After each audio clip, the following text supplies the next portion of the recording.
Untuk melaksanakan ketentuan pasal 61 ayat 1 Peraturan Pemerintah Nomor 30 Tahun 2019 tentang penilaian kinerja PNS, perlu ditetapkan Peraturan Menteri Pendayagunaan Aparatur Negara dan Reformasi Birokrasi tentang Sistem Manajemen Kinerja Pegawai Negeri Sipil.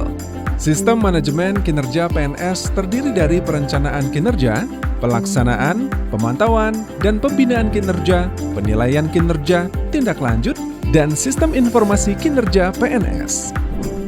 Ketentuan teknis tentang penilaian kinerja pegawai negeri sipil diatur lebih lanjut dalam Peraturan Menteri Pendayagunaan Aparatur Negara dan Reformasi Birokrasi Nomor 8 Tahun 2021. Peraturan ini memperjelas peran, tugas, dan tanggung jawab pegawai dalam pencapaian tujuan dan sasaran organisasi. Langkah awal dalam perencanaan kinerja adalah melakukan penyusunan rencana sasaran kinerja pegawai SKP secara berjenjang dari pejabat pimpinan tinggi atau pejabat pimpinan unit kerja mandiri ke pejabat administrasi dan pejabat fungsional dengan memperhatikan tingkatan jabatan pada instansi pemerintah. Penyusunan rencana SKP ini terbagi ke dalam dua tingkatan berbeda, yaitu 1. Pejabat pimpinan tinggi dan pimpinan unit mandiri. 2. Pejabat administrasi dan pejabat fungsional. Mari kita lihat tahapan penyusunan rencana SKP bagi pejabat pimpinan tinggi dan pimpinan unit kerja mandiri yang dapat menggunakan dua model penyusunan, yaitu model dasar atau inisiasi dan model pengembangan. Langkah pertama yang perlu dilakukan adalah melihat gambaran keseluruhan organisasi pada dokumen rencana strategis instansi atau unit kerja dan perjanjian kinerja. Dalam rencana strategis tersebut, pelajarilah pada bagian sasaran strategis instansi beserta indikator kinerja dan target yang dicantumkan.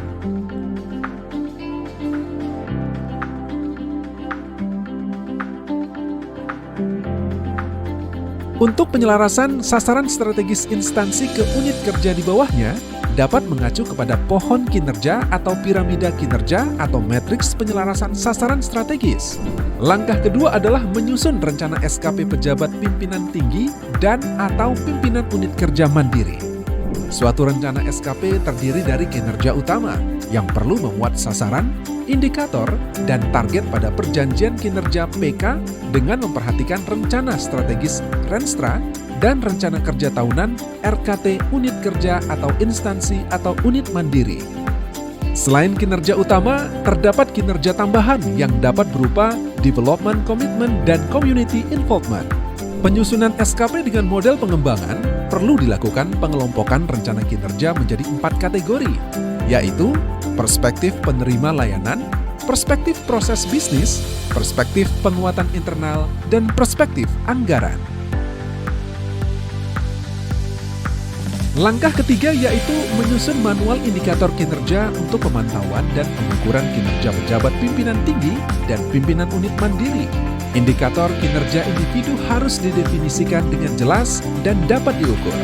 Deskripsi dan formula dituangkan ke dalam manual indikator kinerja yang mencakup deskripsi rencana kerja, deskripsi indikator rencana kerja individu, satuan pengukuran, kualitas dan tingkat kendali kinerja individu, unit penyedia data untuk pengukuran kinerja, serta periode yang ditetapkan untuk pendokumentasian kinerja berdasarkan jenis indikator kinerja individu. Manual indikator kinerja dilampirkan pada rencana SKP untuk direview oleh pengelola kinerja. Selanjutnya adalah pengelola kinerja melakukan review untuk mengidentifikasi apakah indikator yang tertuang dalam SKP jabatan pimpinan tinggi tersebut bersumber dari perjanjian kinerja dengan memperhatikan 1. Rencana strategis, 2. Rencana kerja tahunan, 3. Direktif atau penugasan. Sesudah dilakukan review, maka SKP jabatan pimpinan tinggi bisa ditetapkan. Mari kita lihat tahapan penyusunan rencana SKP bagi pejabat administrasi dan fungsional. Penyusunan rencana SKP dapat menggunakan dua model, yaitu model dasar atau inisiasi dan model pengembangan. Langkah pertama yang perlu dilakukan yakni melihat gambaran keseluruhan organisasi pada perjanjian kinerja serta memperhatikan rencana kerja strategis serta rencana kerja tahunan unit kerja dan instansi. Langkah kedua adalah membagi peran koordinator atau ketua dan anggota tim kerja atau kelompok kerja sesuai matriks pembagian peran dan hasil. Kita dapat menggunakan dua metode, yaitu metode direct cascading dan non-direct cascading. Perbedaan antara kedua metode tersebut dapat dilihat pada tabel berikut. Matriks pembagian peran dan hasil merupakan tabel yang digunakan untuk mengidentifikasi peran dari setiap anggota tim kerja guna mendukung pencapaian kinerja tim dan harus dinyatakan dalam bahasa pencapaian hasil. Perhatikanlah langkah-langkah berikut. Tuliskan peran koordinator atau ketua tim kerja di baris atas label. Daftar setiap anggota tim kerja atau setiap pekerjaan, posisikan ke bawah kolom kiri matriks. Untuk setiap sel tabel, ajukan pertanyaan, apa yang harus dilakukan oleh anggota tim? Cantumkan peran pegawai sesuai bahasa pencapaian dan bukan aktivitas.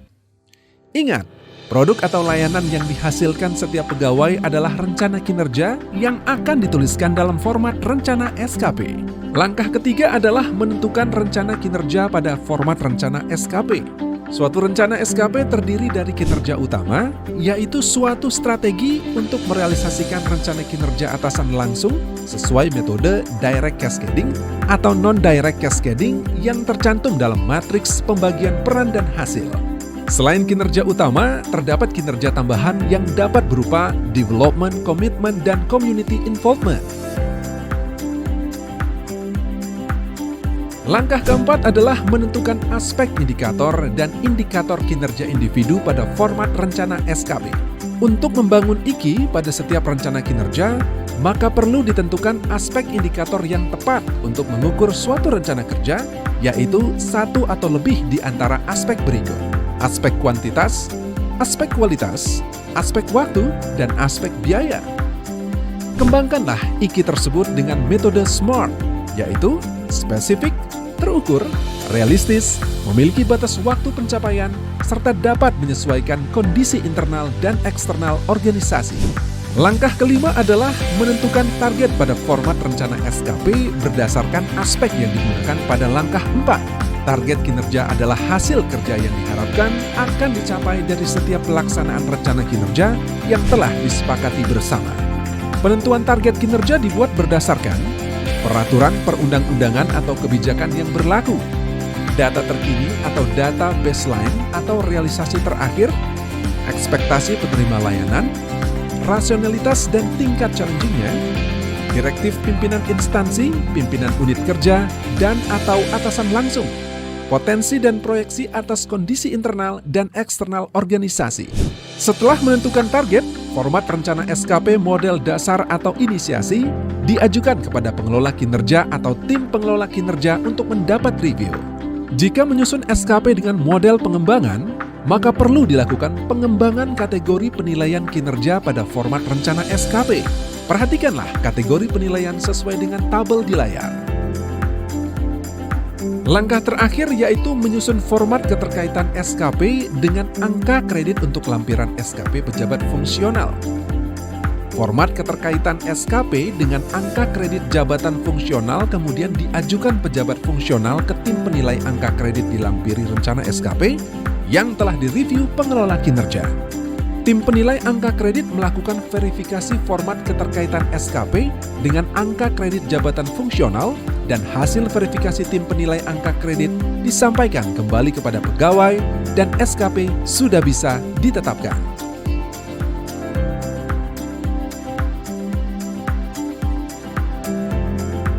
Mari kita lihat tahapan penilaian SKP bagi pejabat pimpinan tinggi dan pimpinan unit kerja mandiri.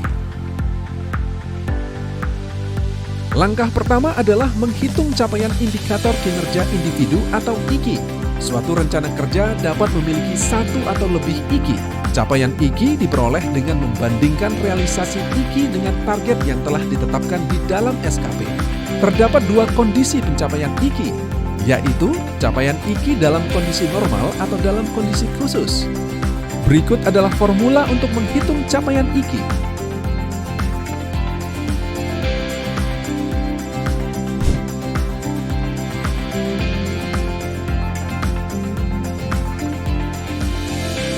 Langkah kedua adalah menghitung nilai capaian IKI berdasarkan kategori capaian IKI. Tentukanlah setiap capaian IKI apakah termasuk ke dalam kategori sangat baik, baik, cukup, kurang, atau sangat kurang. Konversikan menjadi suatu nilai capaian IKI yang besarnya ditetapkan pada tabel berikut ini. Langkah ketiga adalah menghitung nilai tertimbang capaian IKI. Hitunglah nilai tertimbang untuk capaian IKI pada rencana kinerja utama beserta capaian IKI pada rencana kinerja tambahan.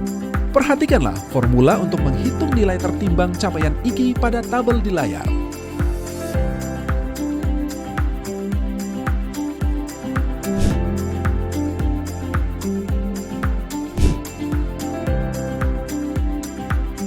Langkah terakhir yakni menghitung nilai SKP. Berikut merupakan formula untuk menghitung nilai SKP. Penilaian SKP dituangkan dalam format yang telah ditentukan. Mari kita lihat tahapan penilaian SKP bagi pejabat administrasi dan fungsional. Pertama-tama, kita perlu menghitung capaian indikator kinerja individu atau IKI dan kategori capaian indikator kinerja individu. Ketahuilah, suatu rencana kinerja dapat memiliki satu atau lebih IKI yang terdiri dari aspek kuantitas, kualitas, dan atau waktu. Capaian IKI diperoleh dengan membandingkan realisasi IKI dengan target yang telah ditetapkan di dalam SKP. Untuk mode dasar atau inisiasi, terdapat 3 kondisi pencapaian IKI, yaitu capaian IKI yang berada dalam range target penilaian, dalam kondisi normal atau dalam kondisi khusus. Sedangkan untuk mode pengembangan, terdapat 4 kategori penilaian yang dapat digunakan, yaitu 2 level penilaian, 3 level penilaian, 4 level penilaian, dan 5 level penilaian. Berikut adalah formula untuk menghitung capaian IKI. Untuk setiap pencapaian IKI, kelompokkanlah ke dalam kategori sangat baik, baik, cukup, kurang, atau sangat kurang sesuai dengan tabel berikut ini. Langkah kedua adalah menentukan kategori dan nilai capaian rencana kinerja. Gunakanlah tabel berikut sebagai referensi untuk menentukan kategori dan nilai capaian rencana kinerja. Langkah ketiga adalah menghitung nilai tertimbang capaian rencana kinerja. Hitunglah nilai tertimbang untuk capaian IKI pada rencana kinerja utama beserta capaian IKI pada rencana kinerja tambahan. Untuk menghitung nilai tertimbang pada rencana kinerja utama, perhatikanlah tabel formula sebagai berikut. Sedangkan untuk menghitung nilai tertimbang pada rencana kinerja tambahan, perhatikanlah formula sebagai berikut. Langkah terakhir yakni menghitung nilai SKP. Untuk menghitung nilai SKP, kita dapat menggunakan formula berikut. Penilaian SKP dituangkan dalam format yang telah ditentukan. Selanjutnya, mari kita pelajari cara penilaian perilaku kerja. Penilaian perilaku kerja dilakukan dengan membandingkan standar atau level setiap aspek perilaku kerja yang dipersyaratkan dalam jabatan dengan penilaian perilaku kerja dalam jabatan. Penilaian perilaku kerja dibedakan menjadi penilaian perilaku kerja oleh pejabat penilai kinerja tanpa atau dengan mempertimbangkan rekan kerja setingkat dan bawahan langsung. Mari kita lihat lebih detail. Untuk penilaian perilaku kerja oleh pejabat penilai kinerja tanpa mempertimbangkan rekan kerja setingkat dan bawahan langsung, dilakukan dengan cara pengamatan. Pejabat penilai kinerja mengamati kesesuaian tingkah laku, sikap, atau tindakan pegawai dengan indikator perilaku kerja yang dipersyaratkan dalam jabatan. Untuk penilaian perilaku kerja oleh pejabat penilai kinerja dengan mempertimbangkan rekan kerja setingkat dan bawahan langsung, dilakukan dengan survei secara tertutup. Pejabat penilai kinerja memberikan penilaian terhadap unsur perilaku kerja dengan bobot 60%. Sedangkan rekan kerja setingkat dan bawahan langsung memberikan penilaian dengan bobot 40%. Penilaian kinerja akhir dilakukan dengan menggabungkan nilai hasil penilaian SKP dan hasil penilaian perilaku kerja. Berikut adalah pembobotan nilainya.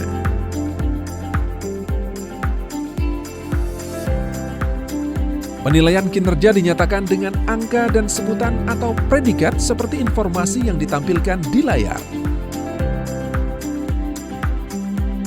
Ingatlah, penilaian kinerja dilakukan setiap akhir bulan Desember pada tahun berjalan. dan paling lama akhir bulan Januari tahun berikutnya.